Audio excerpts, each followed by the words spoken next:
বাজারে দ্রব্যমূল্য নিয়ন্ত্রণ সহ ভোক্তাদের অধিকার সংরক্ষণে তরুণ প্রজন্মকে সঙ্গে নিয়ে কাজ করতে চায় ভোক্তা অধিকার সংরক্ষণ অধিদপ্তর। সংস্থাটির মহাপরিচালক AHM শফিকুজ্জামান আজ একথা জানান। ভোক্তা অধিকার সংরক্ষণ বিষয়ে সচেতনতা বাড়ানোর লক্ষ্যে সকালে রাজধানীর কারওয়ান বাজারে টিসিবি ভবনে এক কর্মশালায় তিনি বলেন, শিক্ষার্থীরা যা চাইছেন তাই বাস্তবায়িত হচ্ছে।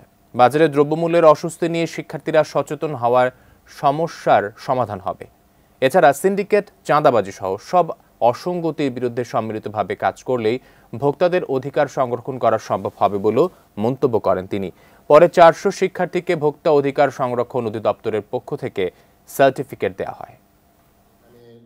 যারা আছে আমাদের ভোক্তা আইনটা নিয়ে কথা, এই যে তোমাদের অদম্য শক্তি, এই অদম্য শক্তি দিয়ে ওই জায়গাগুলোতে আঘাত করতে হবে। সেই জায়গাগুলো কি? যারা এই কতিপয় 4 জন 5 জন বা 10 জন যারা এই বাজার সিন্ডিকেট করে বাজারকে এরকম অস্থির করে দেয়, আমাদের যে সীমাবদ্ধতা সেখানে আমাদের এই শক্তিটাকে আমি কাজে লাগাতে চেয়েছি।